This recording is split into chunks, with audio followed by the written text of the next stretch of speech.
নমস্কার বন্ধুরা, শিউলি রান্নাঘরে স্বাগতম। আপনারা থাম্বনেল থেকে বুঝতেই পাচ্ছেন আজ আমি কি বানাতে চলেছি। 70 টাকা খরচ করলে কিন্তু আপনারা বাড়িতেই দোকানের মতো রাবড়ি বানিয়ে নিতে পারবেন। এটা বানানো যে এতটাই সোজা আমি বানানোর পরে বুঝতে পারছি। আপনারাও একবার এভাবে বানিয়ে নিতে পারেন। এটা খেতে ভীষণই ভালো হয়েছিল। এটা বানানোর জন্য বেশি কিছু উপকরণ লাগে না। কি কি লাগছে আপনারা স্কিপ না করে দেখতে থাকুন।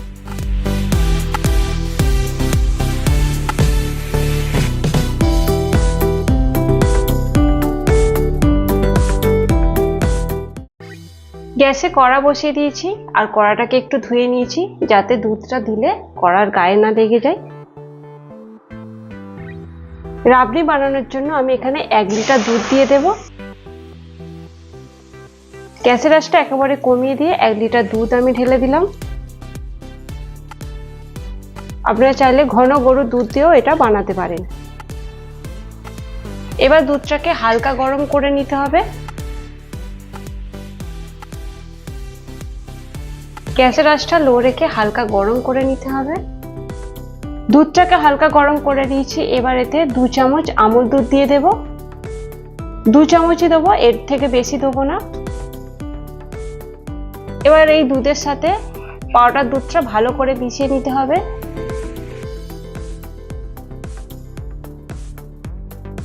বেশ ভালো করে মিশিয়ে নিয়েছি। এবার গ্যাসের আঁচটা একটু বাড়িয়ে দেব।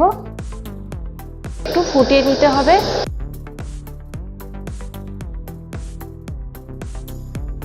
দুধটা একটু ফুটে উঠেছে, কয়েকটা এলাচ আমি ফাটিয়ে দিয়ে দিয়েছি। আপনারা চাইলে এলাচ গুঁড়ো করেও দিতে পারেন।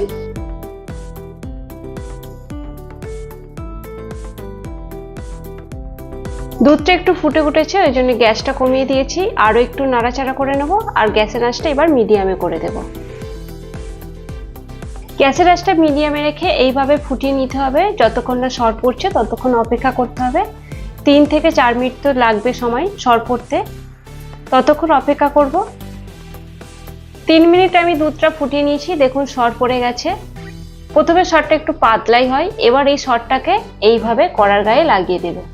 সাবধানে এইভাবে লাগিয়ে দিতে হবে। দেখুন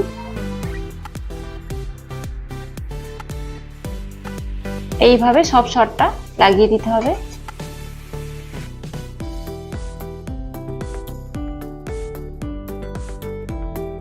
এবার একটু দুধটাকে নাড়াচাড়া করে নেব যাতে না তলাতে ধরে যায়। আরো 2 থেকে 3 মিনিট এইভাবে করে নেব যাতে সরটা আরো একটু হয়। এইভাবে ফুটিয়ে নিতে হবে 3 থেকে 4 মিনিট। আরো 3 থেকে 4 মিনিট এইভাবে ফুটিয়ে নেব। আবারও 3 মিনিট ফুটিয়ে নিয়েছি। সর অনেকটাই পড়ে গেছে। আবারও এইভাবে কড়ার গায়ে লাগিয়ে নেব। দেখুন এইভাবে লাগিয়ে নিতে হবে কড়ার গায়ে।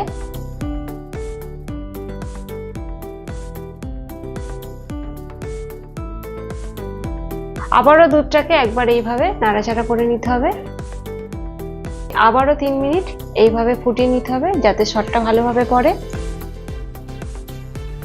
3 মিনিট করে ফুটিয়ে নিয়ে সরটাকে এইভাবে কড়ার গায়ে লাগিয়ে নিচ্ছি। দেখুন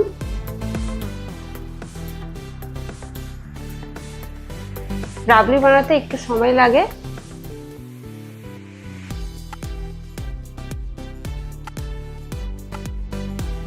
আরো 3 মিনিট করে করে এইভাবে আমি একটু ফুটিয়ে নিচ্ছি আর সরগুলো কড়ার গায়ে লাগিয়ে নিচ্ছি। রাবড়ি বানাতে একটু সময় লাগে, ধৈর্য ধরে সময় নিয়ে এগুলো বানাতে হয়। দেখুন অনেকটাই কড়ার গায়ে সর লেগে আছে।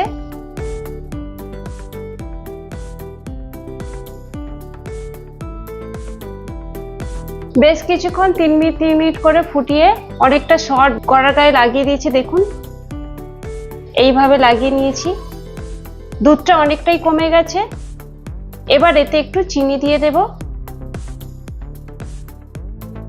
আমি এখানে 3 চামচ চিনি দেবো। আপনারা চিনি কম বেশি করে নিতে পারেন বা নাও দিতে পারেন। এবার চিনিটাকে ভালো করে মিশিয়ে নিতে হবে।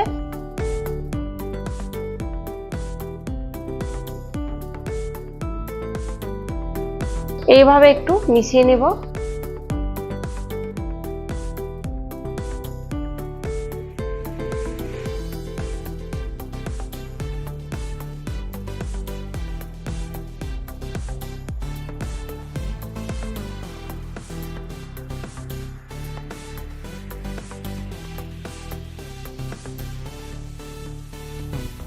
দুধটা ফুটে ফুটে অনেকই ঘন হয়ে গেছে দেখুন, আর সরের লেয়ারটাও অনেকটা পড়ে গেছে।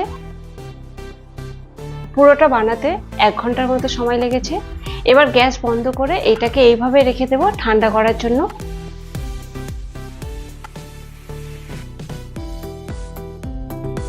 দুধটা পুরোপুরি ঠান্ডা হয়ে গেছে আর সরটাও বেশ ভালো মতো শক্ত হয়ে গেছে।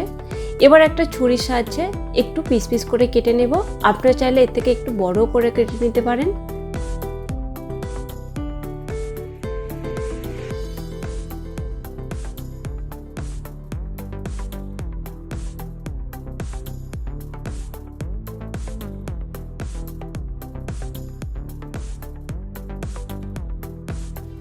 পুরোটা আমার কাটা হয়ে গেছে। এবার একটা খুন্তির সাহায্যে এইভাবে চেঁচে নিতে হবে কড়ার গা থেকে। দেখুন, একটু সাবধানে করতে হবে।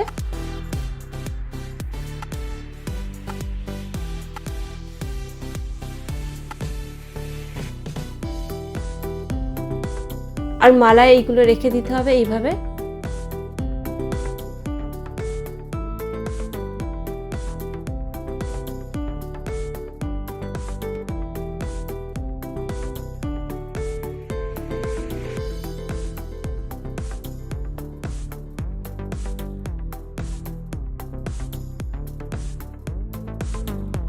পুরোটা আমার চাচা হয়ে গেছে দেখুন।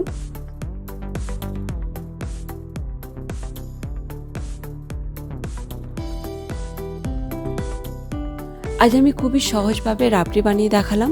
দেখুন কত সুন্দর দেখতে লাগছে আর খেতে অসাধারণ হয়েছিল। আপনারা বাড়িতে একবার এভাবে বানিয়ে ফেলুন আর কমেন্টে জানান এই রেসিপিটা আপনাদের কেমন লাগলো। আর লাইক শেয়ার করতে ভুলবেন না।